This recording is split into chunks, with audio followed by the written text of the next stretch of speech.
Well, now for the search for truth.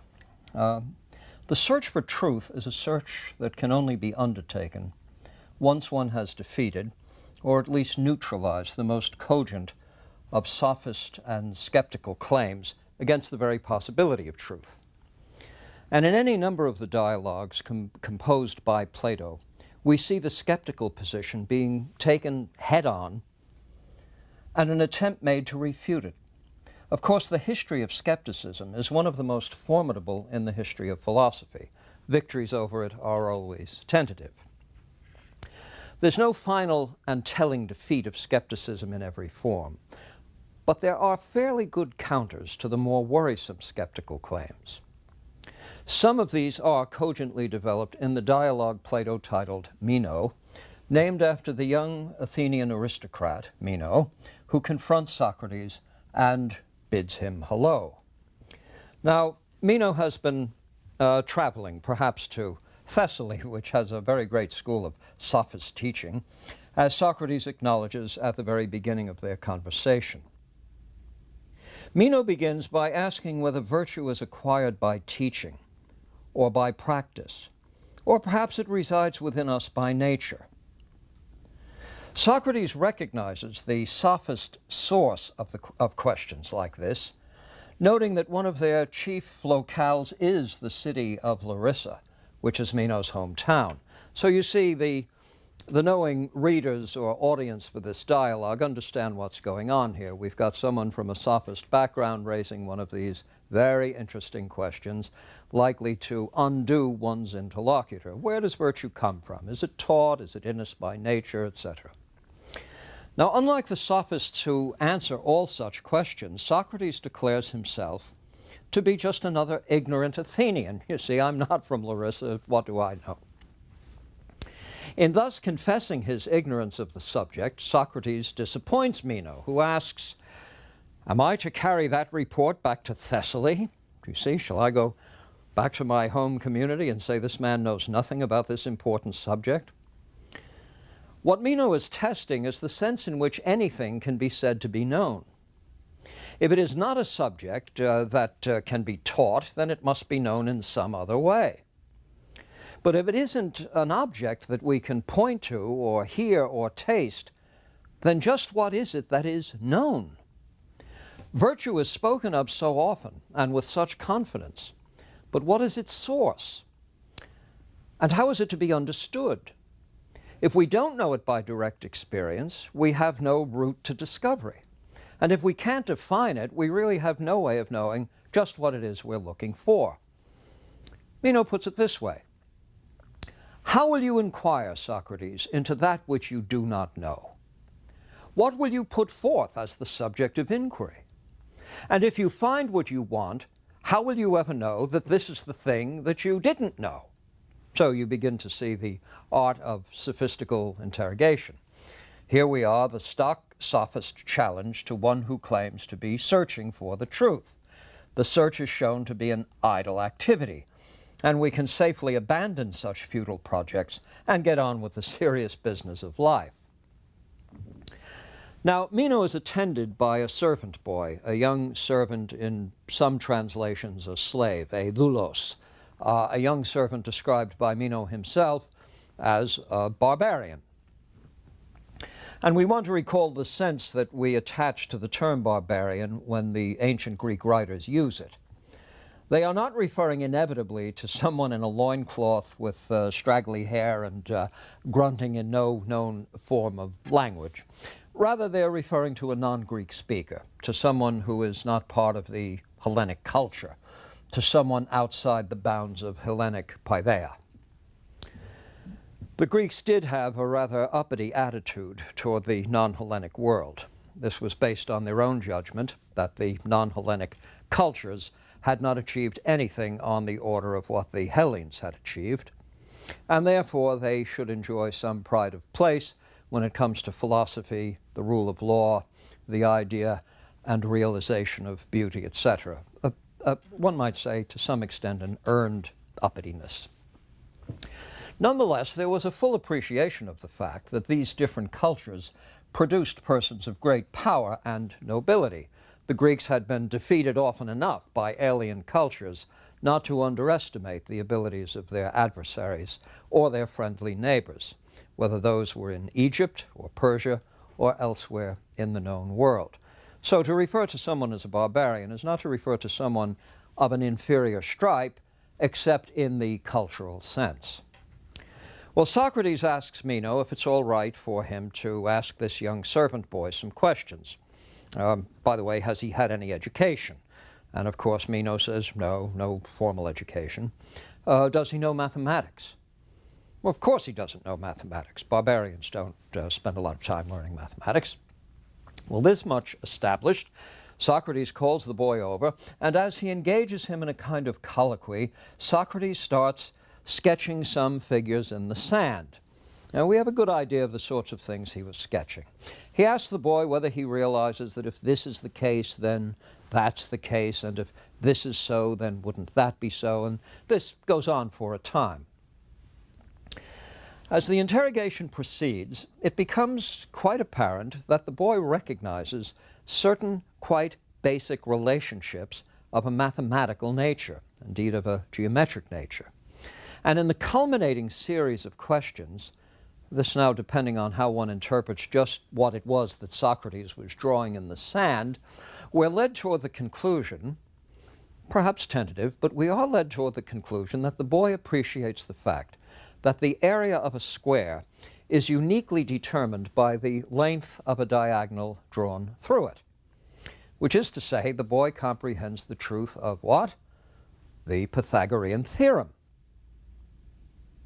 Well, this is a very interesting discovery that Socrates has made, although Socrates knew all along what the outcome was going to be.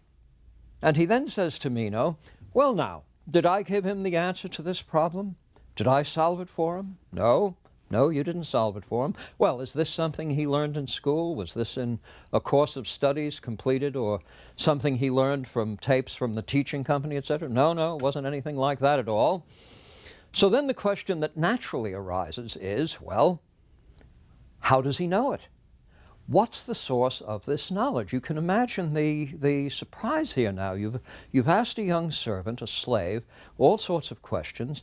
You reach the defensible conclusion that the slave, without any benefit of instruction, seems to comprehend the Pythagorean theorem. How so? Socrates sets out to answer his own question. The answer to the question, how does Meno's servant know the Pythagorean theorem, is that, in a certain sense, Meno's servant always knew it. That what was called for here was not for Meno's servant to learn something, but for him to recall something. Here in the dialogue we get a particularly clear version of that famous Platonic solution to the problem of knowledge. Knowledge as a form of reminiscence. Plato's is indeed a reminiscence theory regarding what is true. At this point, however, it's important to distinguish between knowledge as an awareness of mere facts in the world and the enduring truths that stand behind what are otherwise mere appearances. To know the facts of the world, Socrates, and nearly every other philosopher, would suggest that you simply open your eyes, listen, walk around, and otherwise exercise the powers of perception. But truth is something different from fact. Recall the Pythagorean position. Truth is that which does not change. It is that which is eternal. It's not part of the ephemera of daily experience. It's something that abides. What is true must always have been true. It always will be true. Therefore, it is removed from the domain of purely sensory experience. It's removed from the domain of mere materiality. So this is now truth with a capital T, as opposed to facts with a lowercase f. Such knowledge of this kind of truth, could not possibly come about by way of perception. For everything we know that comes about as a result of the world making contact with sense organs, well, that can only be material things because the sense organs themselves are material. The world is a collection of material objects, the sense organs themselves material objects. So at the experiential level, what one has is an interaction between matter and matter. And of course, everything that is material is constantly in a state of flux. Heraclitus put it very well. If Heraclitus had written in Latin, he would have said, Nemo descensit bis in idem fluminem. No one descends twice into the same river. We usually render this in Latin, by the way. Nemo is no one. Captain Nemo is nobody. Now, the Heraclitean theory of the fluxes is a theory about the constant changing nature of what we would call the real world. To accept this is to be skeptical in the matter of perceptually based knowledge. If everything is in a state of flux, any knowledge claim we make can only be good for the moment. This might be a valid knowledge claim about the facts of the world, but surely not about ultimate truths, judged to be unchanging and eternal. Well, if such knowledge cannot be gained as a result of direct perception, how does one come to have it? Well, one has it, as it were, intuitively. That is, the soul, in some sense, possesses a certain power of comprehension, a certain reservoir of root understandings about ultimate reality, about ultimate truth. Now, one of Plato's debts to Pythagorean teaching is belief in the transmigration of souls. The proposition that there is some animating principle within us, some feature of psyche, which we translate as soul, that is immaterial, abiding, it predates the birth and persists after the death of the corporeal being. Through its repeated incarnations, it comes to possess a knowledge that no single person could command. With the death of the body, the soul is liberated. We find several times in the dialogues, in the Greek now, a play on words. Soma, sema. Soma is the body. Sema is a kind of prison cell. And the idea of the body now as a desmoterion, a kind of penitentiary. The body is a place that has shackled the soul during earthly life, and death brings liberation of the soul, and therefore the possibility of the soul recovering and gathering pure knowledge, which is its proper inheritance. If you are sensing some anticipation of Christian teaching in this, you're on the right track. Well, much of this is at work in the dialogue Meno. What Meno's servant is doing is, by way of philosophical guidance, reaching into a level of intuitive knowledge that is otherwise clouded by sensory experience, distorted by the mere facts of the world. As long as Meno's servant is allowing his soul to be occupied by the flotsam of perception, he would never arrive at these understandings. So we have then this answer, as it were, to the skepticism that is inherent in much of Sophist teaching, and inherent in much of the teaching of the Cynics, inherent in much of pre-Socratic philosophy. It's inherent in theories of fluxes, the constant change in the world, the changeable character of all things that exist, leaving us in the lurch with respect to knowing anything definite about it, anything you could really count on. I say this is all an answer to that. The other obvious debt to Pythagoras is in the very example that Socrates chooses when he brings the servant boy over and starts drawing figures in the sand. What is it he wants this to lead to? But a recognition on the part of Meno that what the boy understands is the Pythagorean theorem. Now, recall that the true rectilinear triangle is not something drawn. We've been over that. It's not something physical or material.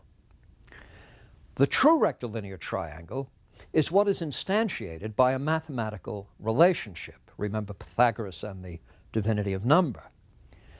A mathematical relationship which undergoes no change whatever, because there isn't anything material about it. To the extent that a rectilinear triangle is a physical object, it's changing all the time. To the extent that it's a fundamental mathematical relationship, that doesn't change at all. A squared plus B squared equals C squared is the relational statement that just is the rectilinear triangle. Now, drawn figures, drawn in sand or drawn on papyrus or drawn on paper, these are changeable sorts of things. They exist in a world of flux, wherein the soul is distracted from its proper course. We must make a distinction between a drawn triangle and the true form.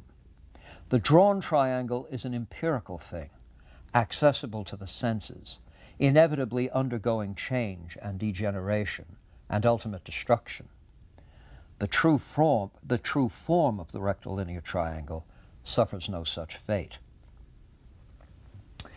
A squared plus B squared equals C squared was a truth that predates human history. You wouldn't ask the question, on what date did the Pythagorean theorem become valid?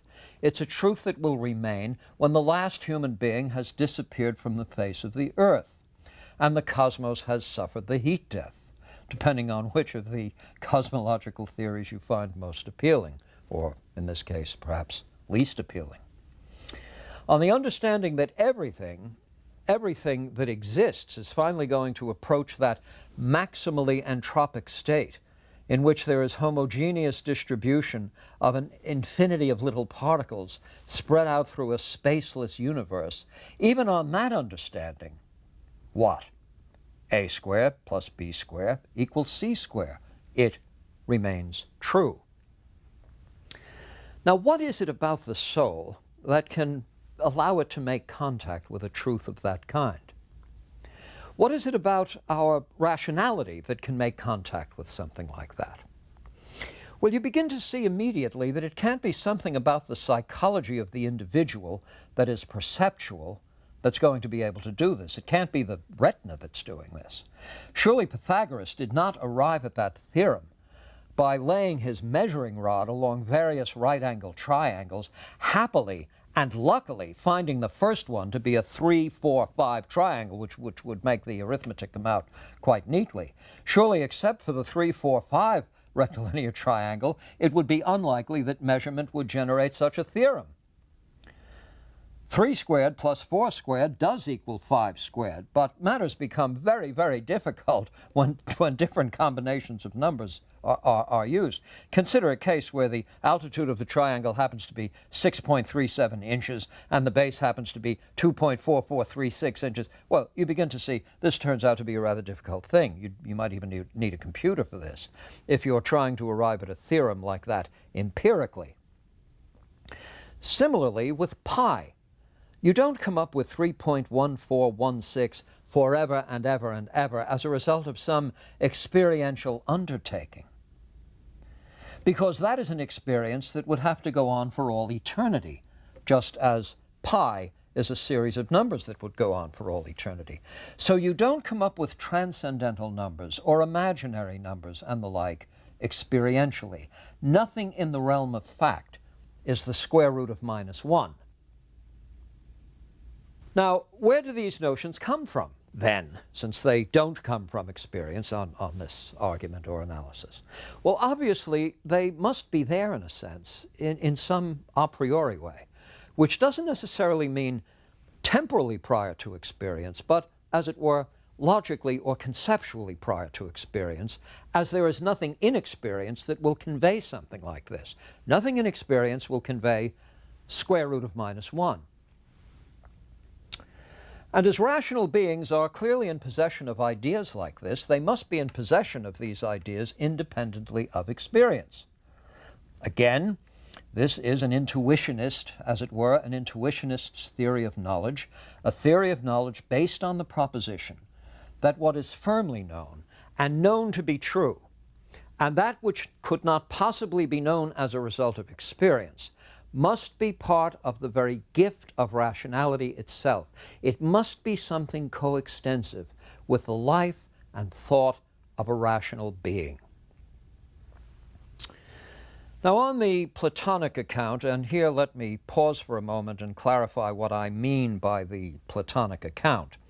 The dialogues of Plato have been categorized by scholars into 3 periods, the so-called early, middle, and late dialogues. Ideas firmly espoused in the early dialogues sometimes are modified and even rejected later. So to refer to the Platonic position generally requires us to say whether this is early Plato or middle Plato or late Plato. Note, for example, Aristotle's comments on Platonic teaching, and he had been exposed to it for 20 years. Aristotle insists that it was not Socrates, but Socrates' disciples who conferred ontological standing on the true forms, that it was never Socrates' view that there is some really existing true form of the right-angled triangle over and against, do you see, particular three-sided figures that have one angle that's 90 degrees. So Aristotle is of the view that the original Socratic teaching was that something like the rectilinear triangle is the formal representation of what actually exists in the concrete, but that the formal mathematical representation doesn't have some independent kind of floating cosmic existence. This, at least, is Aristotle making a distinction between Socrates' actual teaching and what the Socratics are found to be affirming in Plato's dialogues. Now, I don't want to broker the competing claims of Aristotle and writers in the Platonist tradition on the matter of just what Socrates' last word might have been on this subject.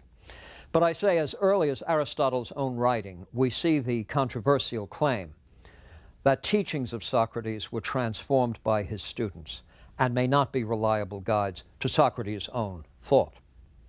The dialogues themselves may not be reliable guides as to precisely what Socrates' own position was, and this is part of the general Socrates-Plato question. How much of the dialogues is Socratic, how much is Platonic? There's a Platonic Socrates and a Socratic Plato. These are matters that we have fun with late at night and not so much right now.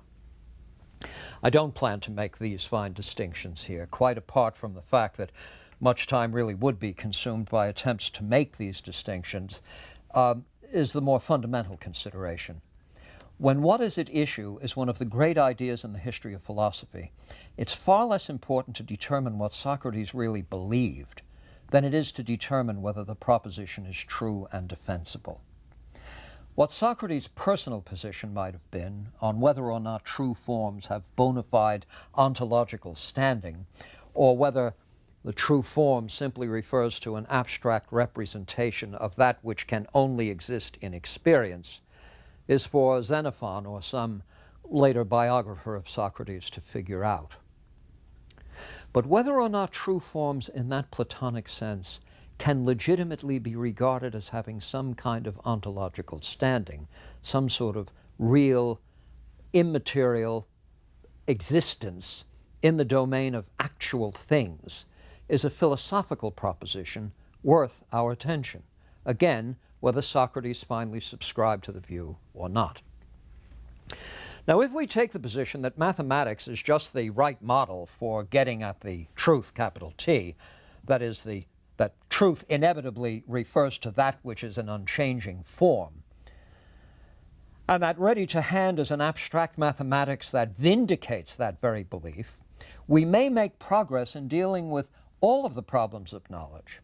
So if the skeptic says, how can you possibly stand behind the proposition that there is such a thing as unchanging truth? Well, one reply will present the truths of mathematics. You just say, well, if you doubt there can be any truth at all, get out Euclid, or get a trigonometry book, or a calculus text, you see. Now, of course, there are rebuttals to that rebuttal, or that riposte.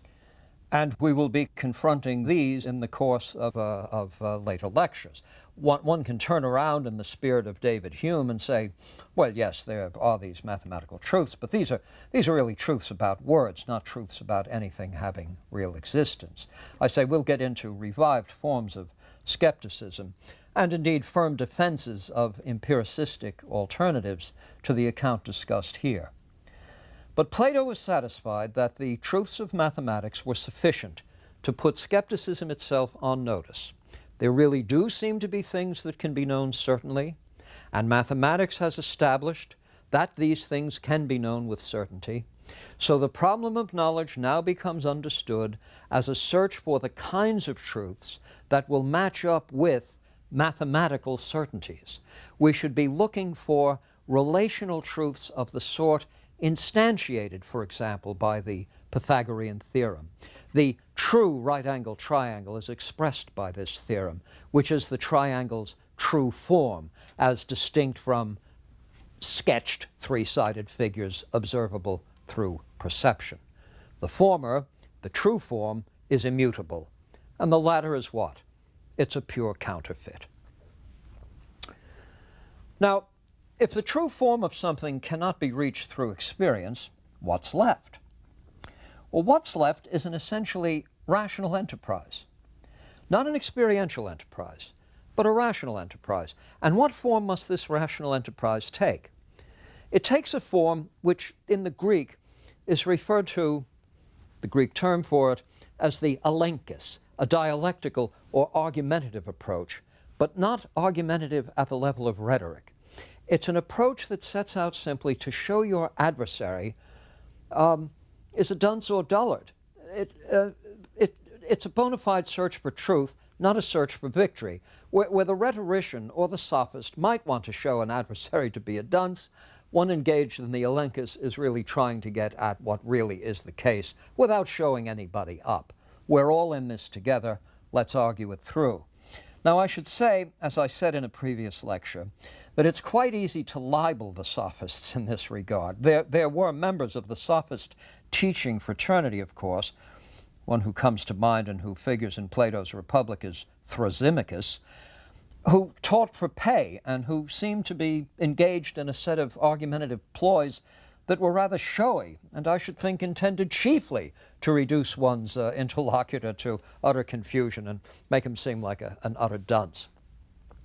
But the original sophist school included men of great intellectual integrity, who were not indifferent or hostile to the idea of truth, but were wary of claims to the effect that it's within our reach. The argumentative or dialectical approach is not simply a rhetorical device. I want to emphasize that. It's an investigative device. Through the philosophical mode of investigation, we come to consult whatever is contained within the rational resources of the soul itself. As it were, we talk our way into this domain. It's the only thing we've got, because experience is not going to count for anything here. The truths we're looking for can't be held up and shown to anyone. So we're going to have to discover them how? We're probably going to have to discover them the way Pythagoras must have discovered the Pythagorean theorem. Surely not by running around and measuring three-sided figures, but by engaging in a kind of internal contemplative discourse within the soul itself, a kind of introspective, maybe spiritually guided form of inquiry into what Aristotle will call first things. The philosopher has committed himself to an inquiry of that kind. And what it means to be a disciple or student of a philosopher is just to be one who is prepared to cast oneself as an acute listener, the right sort of conversationalist, on a journey, the end of which is a form of knowledge attained by Meno's servant. The end is less a discovery of what has never been known than the uncovering of what has always been possessed, but lost in the hurly-burly, in the flotsam and distraction of daily perceptual, sensory, sensual life. So we have at once, if not a solution to the problem of knowledge, a recognition of just what it is that makes knowledge problematical.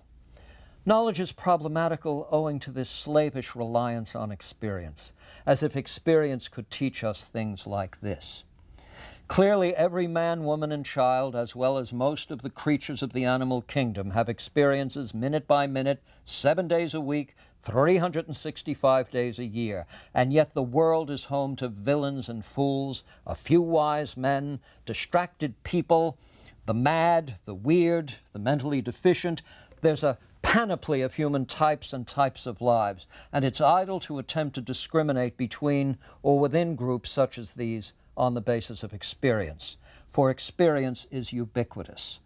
The villains of history are rich in their experiential backgrounds, and few saints we've ever known are any richer in their experiential background, perhaps not very rich at all. Well, the point is this. You can't make distinctions between the wise and the foolish on the basis of who has more experience. And if you can't make distinctions between the wise and the foolish on that basis, then on what basis will you make the distinction? That is to say, to add up that which itself never reaches the fundamental truths is to engage in an enterprise that is entirely nugatory. Well, then, the experiences of 11 people would not amount to anything versus the experiences of one. And if the experiences of 11,000 amount to no more than the experiences of one, the implications for democratic or majoritarian rule are clear. You begin to see then that Socrates is going to get in trouble in the radically Athenian state in which he finds himself.